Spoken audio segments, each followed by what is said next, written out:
A Marine offered help. Then a small town learned he was hiding pure evil. You're watching 10 by 10 Confidential, where we break down the most haunting true crime stories. 10 minutes at a time, 10 layers deep. Never miss our next deep dive into the darker side of human nature. Dorsey, Mississippi. A town so small it didn't have a single traffic light. The kind of place where people left their doors unlocked, where a wave from a passing car meant you were seen and known. In June of 2000, the days were long, humid, and quiet. But on the night of June 22nd, that quiet was broken in a way no one in Itawamba County could have imagined. 16-year-old Leesa Gray was finishing her shift at her uncle's local restaurant.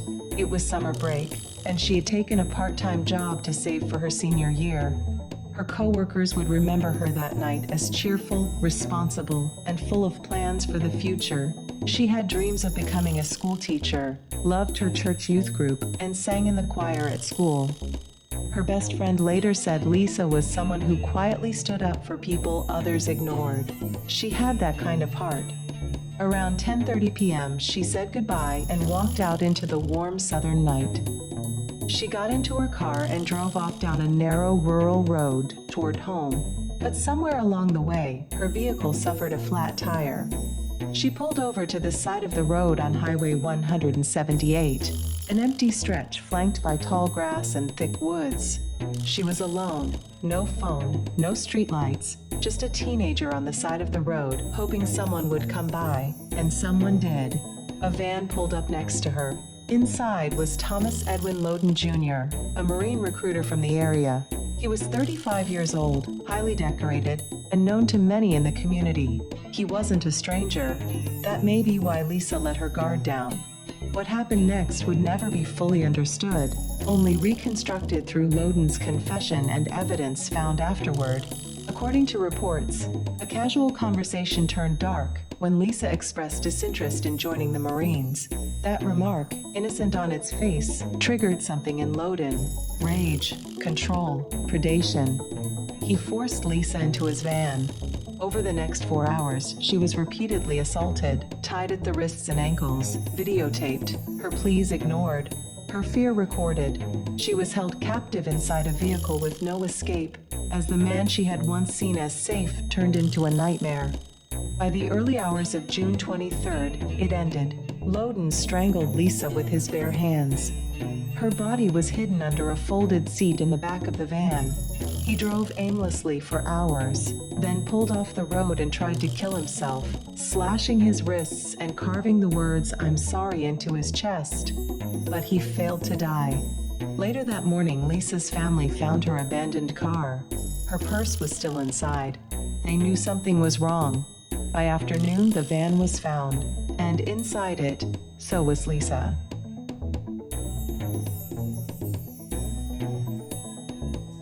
The discovery came quickly. On the afternoon of June 23, 2000, Itawamba County law enforcement received a call about a suspicious van parked along a roadside not far from where Leesa Gray's car had been found earlier that morning. The vehicle matched no reports of breakdowns or authorized stops. When deputies approached, they saw a man lying beside the van in tall grass. He was bloodied. Deep lacerations cut across both his wrists and across his chest. Crudely carved into his flesh with a knife were the words, "I'm sorry." The man was still breathing. Inside the van, under a folded-down seat, officers found the body of Leesa Gray. She was naked. Her hands and feet were bound.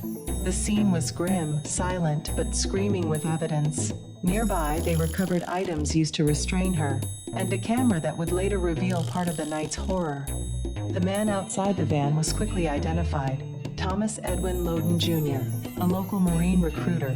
He was transported to a hospital under police custody. Word spread quickly through Dorsey.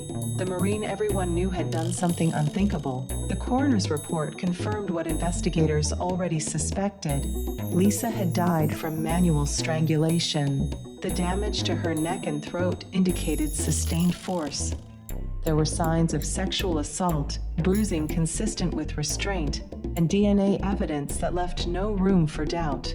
The timeline of her death, early morning on June 23rd, corroborated Loden's confession, which he would offer voluntarily within days. But law enforcement still had a job to do. The case, while seemingly open and shut, required airtight documentation. Every piece of forensic evidence was cataloged. The van was impounded, analyzed inch by inch. The videotapes Loden had made were submitted as evidence, securing not only the timeline, but the depravity. There would be no plausible deniability, no ambiguity, no question of mistaken identity. Interviews were conducted across Dorsey. Many had known Loden, parents who'd encouraged their sons to talk to him about joining the Marines, teachers who had praised him for his service. A few even remembered seeing his military vehicle parked near the school during recruiting events, but none had suspected this. As the investigation progressed, a more complex portrait of Thomas Loden emerged. On paper, he was a decorated Marine, 18 years of service, having attained the rank of gunnery sergeant. He had served during the Gulf War, where he lost close friends in combat. He held medals for service and conduct. His record was outwardly clean, but beneath the uniform was a man unraveling. Loden had grown up in Mississippi under difficult circumstances. His childhood was marked by abuse, physical, emotional, and sexual. He witnessed his father assault his mother. He was himself sexually abused by a church staff member while attending Bible school. He attempted suicide multiple times as a teenager and struggled with substance abuse for most of his adult life. A defense psychologist later diagnosed him with severe post-traumatic stress disorder, compounded by both childhood trauma and military service. Loden's adult life was similarly fractured. He'd been married 3 times. The first 2 marriages ended due to infidelity, his ex-wife's betrayals, he claimed. By the time of the murder, his 3rd marriage was faltering. He was drinking heavily, emotionally isolated, and reportedly estranged from his wife and daughter who lived in Vicksburg. But nothing in his past could justify what happened to Leesa Gray. On June 24th, just 1 day after the discovery of Leesa's body, Loden was formally charged. The charges included 1 count of capital murder, 1 count of rape, and 4 counts of sexual battery. Under Mississippi law, the capital murder charge alone carried the possibility of the death penalty. The other charges, even if tried separately, would result in sentences long enough to ensure life behind bars. In the weeks that followed, prosecutors prepared for what they believed would be a lengthy trial. The crime had drawn widespread media attention across the state, prompting Loden's defense team to request a change of venue. In June 2001, the court agreed, transferring the case from Itawamba County to Rankin County, where jurors would be selected from a less emotionally charged pool. But in September of that year, everything changed.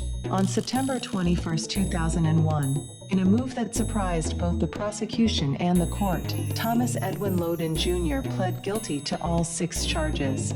He waived his right to a jury trial. He also waived his right to have a jury decide his sentence.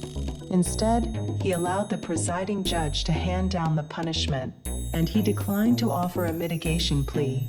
No psychiatric testimony, no appeal for mercy, no explanation. Before sentencing, he turned to Leesa's family and spoke quietly. "I hope you may have some sense of justice when you leave here today." He did not ask for forgiveness. Judge Thomas Gardner reviewed the evidence and concluded that the case met the strictest legal standard for capital punishment. 4 aggravating factors had been satisfied. The murder occurred during a rape, during a kidnapping, involved torture, and was part of a sequence of felonies. Judge Gardner found no mitigating factors strong enough to outweigh them. That same day, Loden was sentenced to death by lethal injection for the capital murder of Leesa Gray. For the remaining charges, he received 5 consecutive 30-year sentences, totaling 150 years in prison. The courtroom was silent as the sentence was read. For Leesa's family, it was a moment of justice, but not peace. Her mother, Wanda Ferris, later said that no sentence, no matter how severe, could bring her daughter back. Friends described Leesa as the kind of girl who smiled with her whole face. She had wanted to teach second grade. She had wanted to sing in her church choir for another year. She had wanted to grow up. Instead, her name would be remembered not for what she accomplished, but for what was taken from her. Thomas Edwin Loden Jr. entered Mississippi's death row in late 2001. His trial had ended quickly, but his execution would not. What followed was a legal process that spanned more than 2 decades, marked by repeated appeals, procedural delays, and legal maneuvering, all common in capital punishment cases. In 2003, Loden filed his first appeal. He claimed his legal counsel had been ineffective and that he had been misled into pleading guilty without fully understanding his rights. The appeal was denied. The Mississippi Supreme Court reviewed and rejected it in 2007. In 2008, the U.S. Supreme Court declined to hear the case. Still, Loden persisted. Over the next 10 years, he filed multiple petitions for post-conviction relief, each one more narrowly focused: procedural irregularities, alleged constitutional violations, and claims about the conduct of the trial court. Each attempt failed. His final effort came in 2018, when he joined a lawsuit challenging Mississippi's use of the sedative midazolam in its 3-drug lethal injection protocol. Loden and other inmates argued the drug could cause severe pain and therefore violated the 8th Amendment's ban on cruel and unusual punishment. The state's courts, citing precedent, dismissed the claim. By 2022, all legal avenues had been exhausted. On October 4th of that year, the Mississippi Attorney General filed a motion to schedule Loden's execution.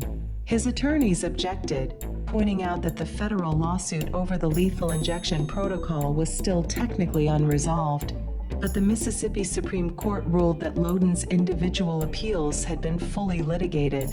On November 17th, they signed the death warrant. His execution was scheduled for December 14th. In the final weeks, Leesa's family remained quiet. Her mother, Wanda Ferris, agreed to one interview. She recalled her daughter as a vibrant, compassionate girl who defended bullied classmates and loved to laugh. Ferris said she had forgiven Loden years ago, not because she believed his apology, but because the weight of hatred had become too much to carry. "He made a choice that destroyed our family," she said. "But I chose not to let him destroy me, too." At the Mississippi State Penitentiary, preparations moved forward. Loden chose his last meal: fried pork chops, fried okra, a baked sweet potato, biscuits with butter and molasses, peach cobbler with French vanilla ice cream, and sweet tea. According to prison officials, he ate it all, though he complained about too much syrup. At 6 p.m. on December 14, 2022, witnesses were seated in the execution chamber. Leesa's mother was among them. Loden was brought in and strapped to the gurney. When asked if he had any final words, he spoke softly. He expressed remorse for his actions and said he had spent 21 years trying to atone for what he had done. He ended with a phrase in Japanese, "I love you." At 6:12 p.m., he was pronounced dead. Outside the prison gates, protesters gathered, some holding signs condemning the death penalty. Elsewhere, members of Leesa's church wore purple in her honor. A candlelight vigil was held near her grave. For the town of Dorsey, the case had finally reached its end. But closure remained elusive. The pain of June 2000 had not faded. It had merely settled deeper. One mother had lost her daughter. Another had watched her son become a monster. A town had lost its sense of innocence. Leesa Gray was laid to rest in Dorsey Memorial Cemetery. Her headstone reads simply, "Beloved daughter, forever in our hearts." Thank you so much for watching. If you enjoyed this story and want to see more true crime deep dives, remember to like, subscribe, and hit the bell for updates. Tell us, do you think justice delayed is justice denied? Comment below with your thoughts, and we'll see you in the next investigation.